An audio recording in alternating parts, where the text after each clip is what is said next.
by giving me the tools to succeed in my classroom, by giving me hands-on experience at the locations that I teach on a daily basis, and allowing me to provide my students with a couple more stories that will really engage them in the curriculum that we're studying at that time. This will give me the opportunity to be a better language arts teacher that will allow me to incorporate the fiction books into the actual history that my students are learning.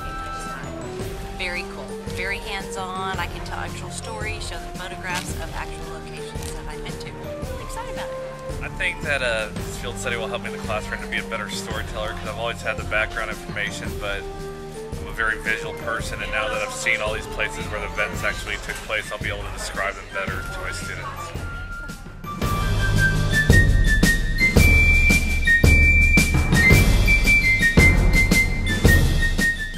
For me, the best part of the field study was at the Lowell Mills, operating the looms to make cloth, and also the assembly line experience and what happens when a worker doesn't perform up to their expectations and what happens to the end product. The best part for me was Mount Hilliard. The landscape, the information that we gathered there, the workshop that we attended, and just staying in the houses all together. That was fun. My favorite part of the field study was learning from the guides and getting the insider information that, you know, even you probably wouldn't get in a book or elsewhere. I would say two things. I really enjoyed Jamestown because you're there. You're there, the birthplace, the first settlement, and so visiting the archaeological sites was very beneficial, just to see that they're still discovering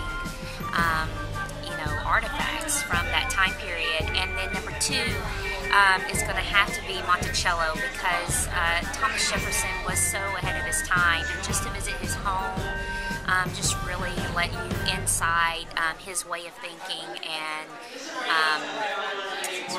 that he was such a great inventor, philosopher, etc., etc. So that was my favorite.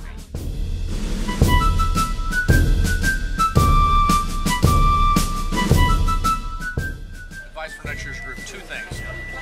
Wear comfortable shoes. We're going to be walking a lot. Seriously, it gets hot. You get blisters. People on a trip got blisters. But make sure you take care of your feet and legs, because you need those. On a more intellectual note, I did a lot of background reading before I came.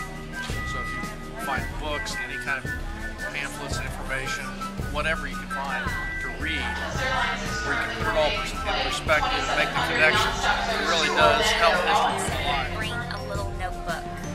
This was very valuable to me because I just took brief notes, especially just the little stories that that you can only be heard by a guided tour and such.